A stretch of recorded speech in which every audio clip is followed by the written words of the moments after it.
Assalamualaikum warahmatullahi wabarakatuh. Alhamdulillah, hari ini kita dipertemukan lagi dalam pembelajaran sejarah Indonesia.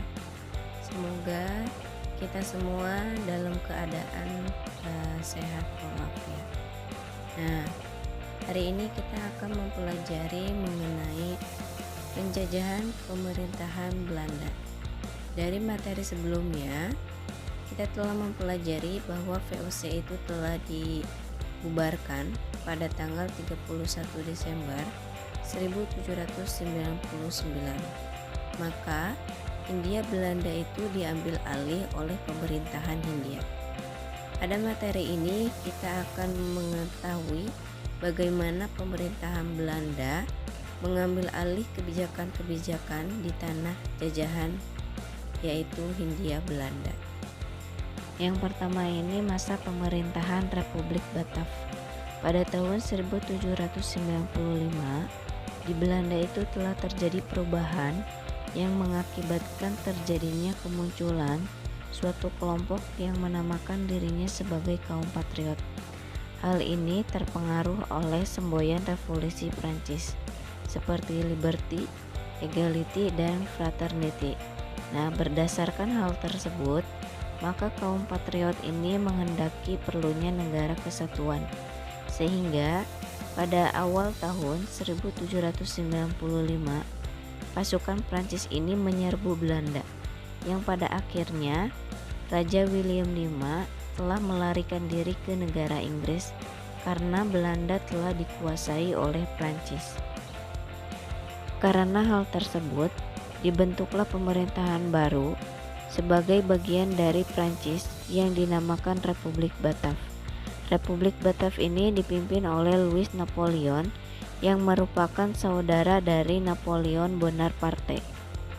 Sementara itu Raja William V oleh pemerintah Inggris ditempatkan di kota Kent.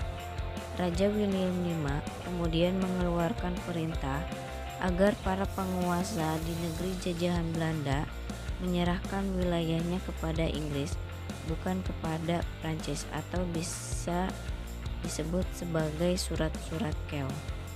Atas perintah tersebut, Prancis memutuskan memerangi Inggris karena untuk mempertahankan kepulauan Nusantara dari Inggris. Nah, ditunjuklah seorang pemuda dari kaum patriot untuk memimpin Hindia, yaitu Herman William Daendels. Pemerintahan Herman William Daendels. Herman William Daendels ini merupakan gubernur jenderal yang memerintah di Nusantara pada tahun 1808 sampai 1811. Tugas utama dari Daendels adalah mempertahankan Jawa agar tidak dikuasai oleh Inggris. Untuk itu, Daendels harus memperkuat pertahanan dan memperbaiki administrasi pemerintahan serta kehidupan sosial ekonomi di Nusantara, khususnya yang ada di Jawa. Maka, Daendels melakukan beberapa langkah strategis. Yang pertama ini adalah dalam bidang pertahanan dan keamanan. Dalam hal ini, Daendels melakukan beberapa langkah.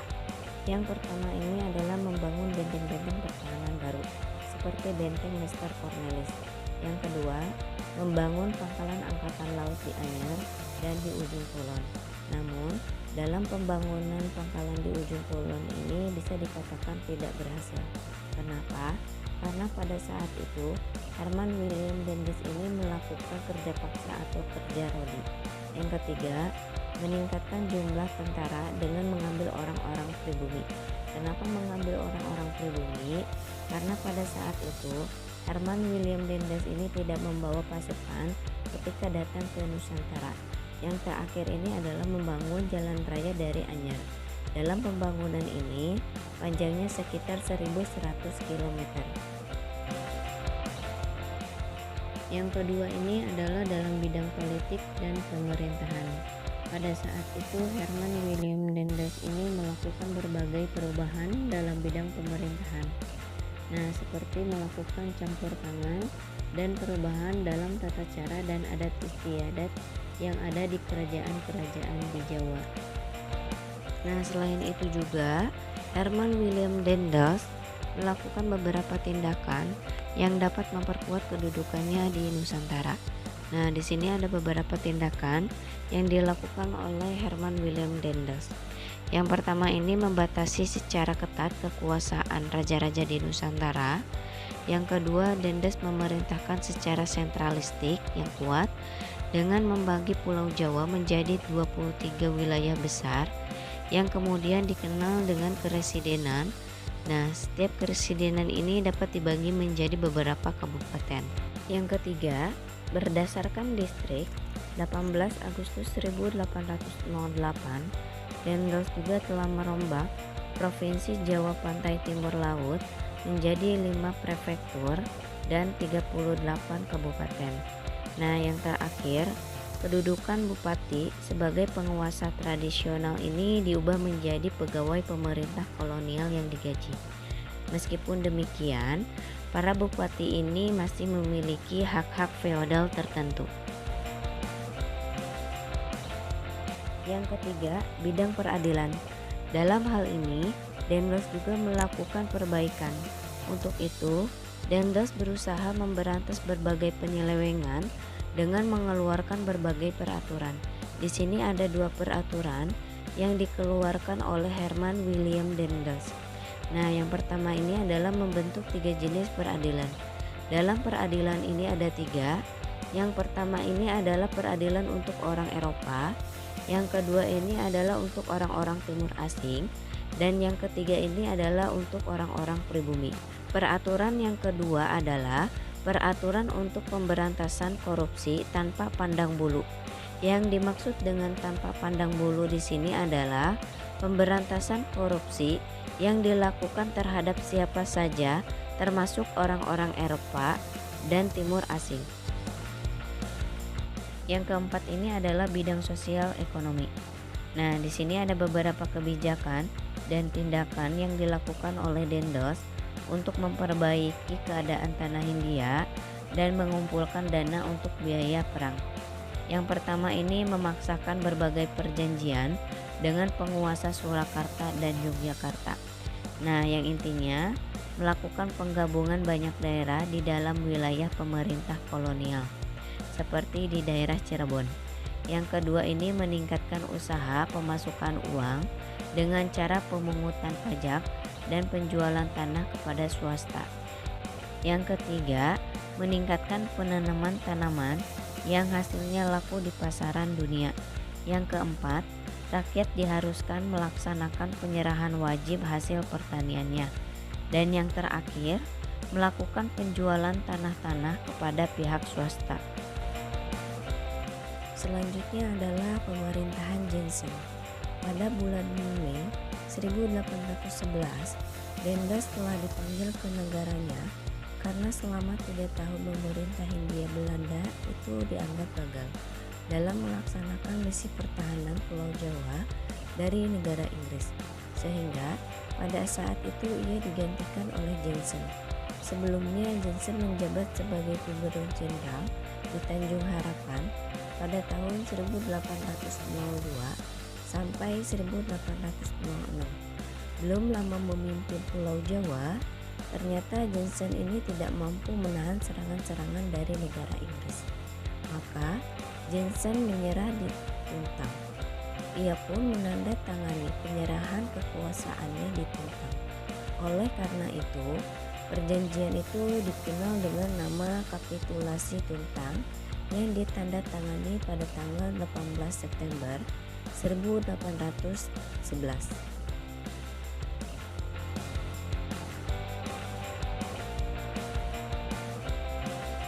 Yang kedua, perkembangan kolonialisme Inggris di Indonesia.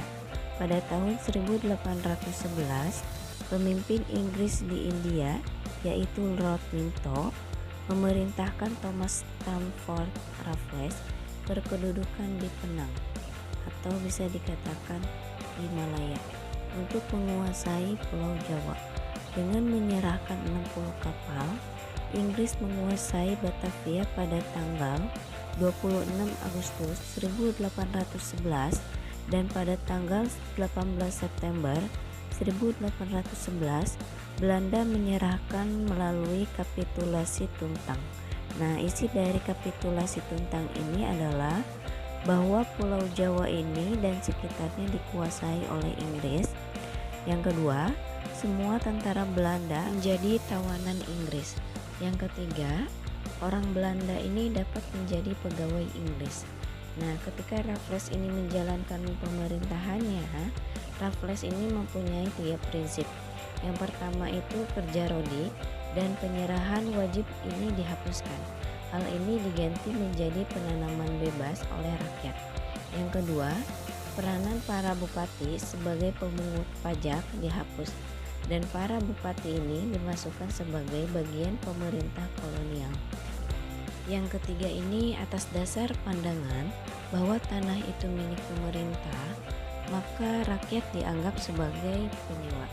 Nah, dari 3 prinsip itu, maka Raffles melakukan beberapa kebijakan, seperti kebijakan dalam bidang pemerintahan. Secara geopolitik, Jawa ini dibagi menjadi 16 keresidenan.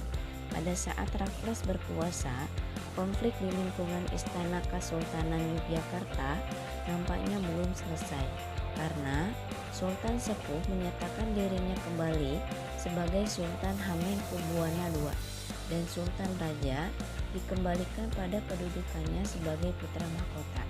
Ternyata Sultan Raja mengirim surat kepada Raffles melalui seseorang perantara yang bernama Babeh Jiansing, yang isi suratnya menyatakan bahwa di bawah pemerintahan Hamengkubuwana II ini menjadi kacau.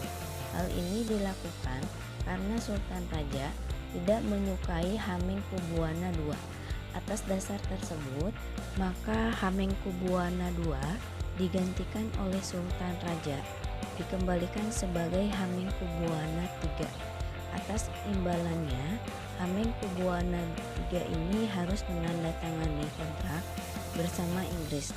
Isi dari kontrak tersebut adalah Sultan Raja secara resmi ditetapkan sebagai Sultan Hamengkubuwana III dan Pangeran Natakusuma ditetapkan sebagai penguasa tersendiri di wilayah bagian dari Kesultanan Yogyakarta dengan gelar Paku Alam I.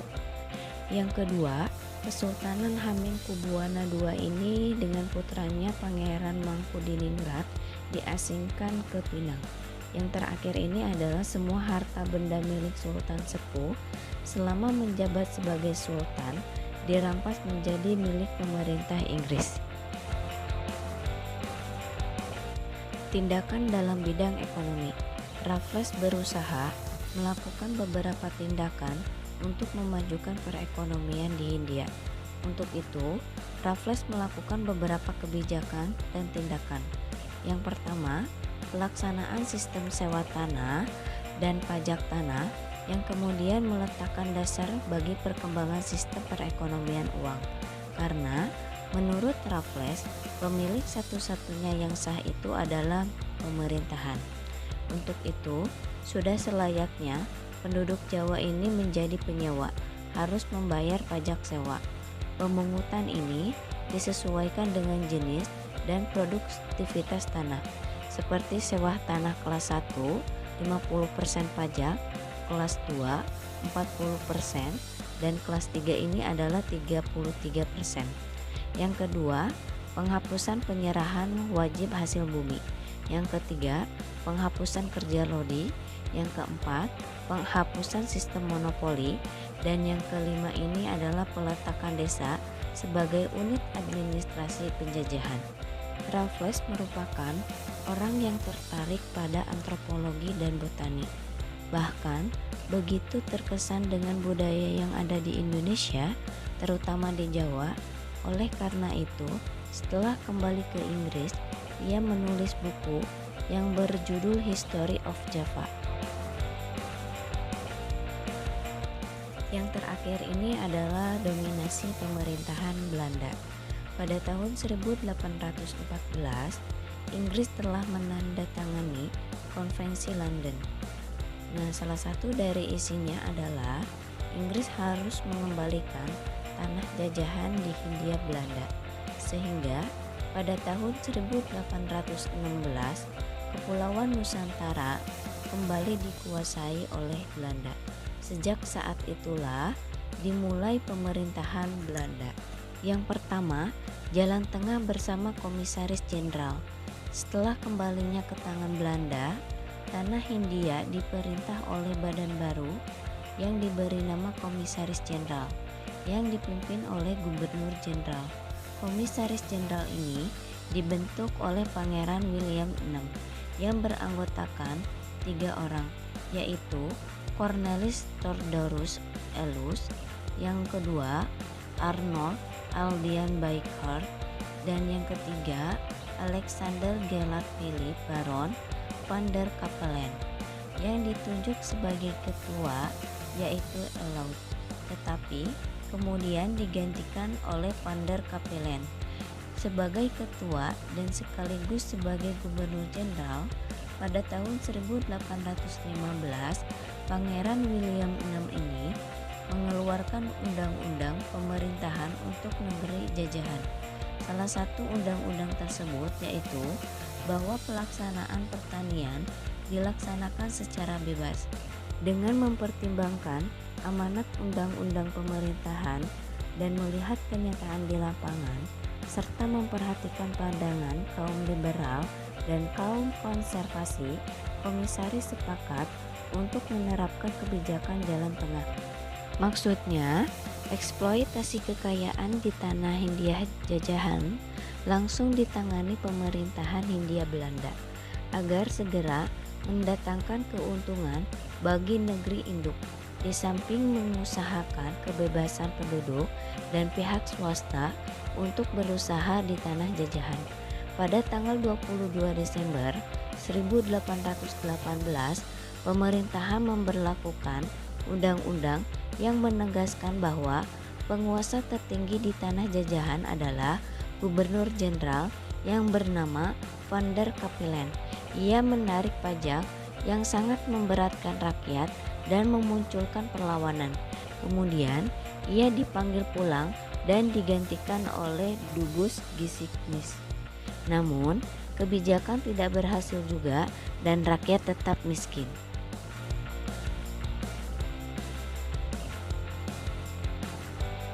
Yang kedua, sistem tanam paksa.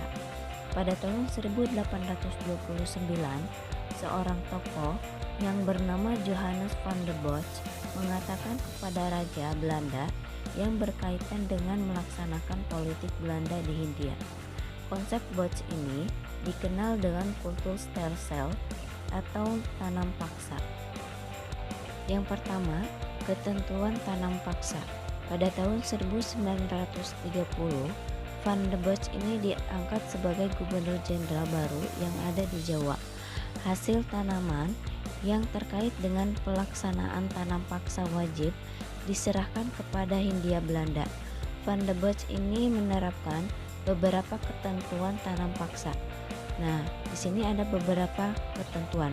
Yang pertama, penduduk menyediakan sebagian dari tanahnya untuk pelaksanaan tanam paksa. Yang kedua, tanah pertanian yang disediakan penduduk untuk pelaksanaan tanam paksa tidak boleh melebihi 1/5 dari tanah pertanian yang dimiliki penduduk desa. Yang ketiga, waktu dan pekerjaan yang diperlukan untuk menanam tanaman tanam paksa tidak boleh melebihi yang diperlukan untuk menanam padi. Yang keempat, tanah yang disediakan untuk tanaman paksa dibebaskan dari pembayaran pajak tanah. Yang kelima, hasil tanaman yang terkait dengan pelaksanaan tanam paksa wajib diserahkan kepada pemerintahan Belanda.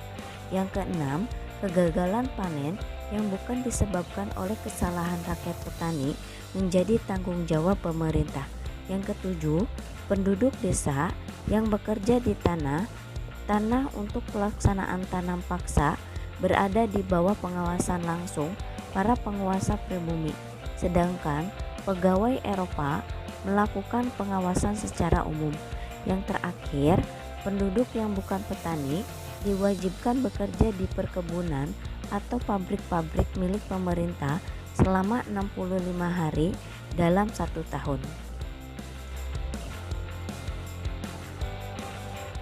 Yang kedua, pelaksanaan tanam paksa. Para penguasa pribumi demi mengajar kultur prosenter yang besar, kemudian memaksa para petani untuk menanam tanaman yang diwajibkan dalam sistem tanam paksa sebanyak-banyaknya agar dapat menyetorkan hasil yang besar kepada pihak kolonial. Sistem inilah yang mendorong terjadinya berbagai penyelewengan dalam pelaksanaan tanam paksa. Nah, di sini ada 2 penyelewengan. Yang pertama ini adalah menurut ketentuan tanah pertanian yang disediakan penduduk untuk kepentingan tanam paksa tidak melebihi 1/5 dan tanah pertanian yang dimiliki oleh petani.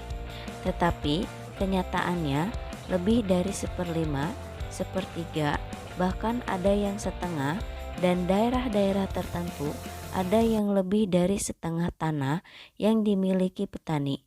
Hal ini bermaksud agar setoran hasil tanamannya juga bertambah besar dan bonusnya juga semakin besar. Yang kedua, menurut ketentuan waktu yang diperlukan untuk menanam tanaman untuk tanam paksa tidak boleh melebihi waktu untuk menanam padi.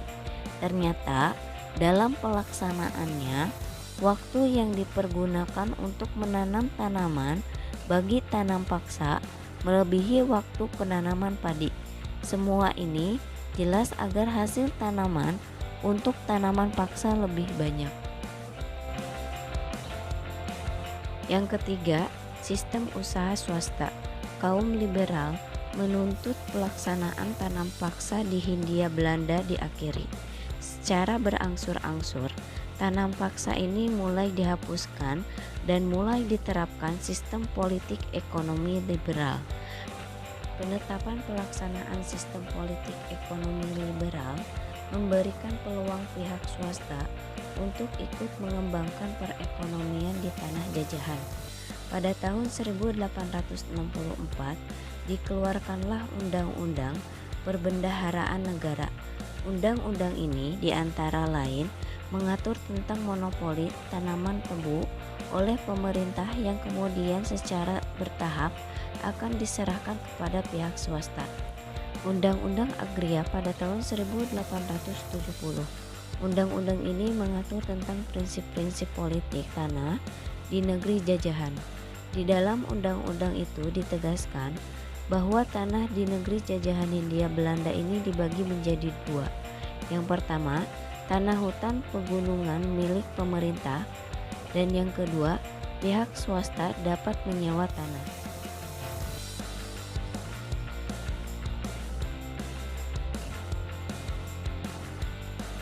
Yang terakhir ini adalah perkembangan agama Kristen.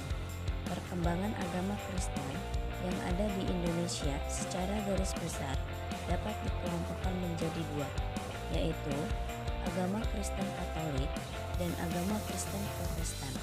Perkembangan agama ini disebabkan oleh kedatangan bangsa-bangsa Eropa ke negara Indonesia.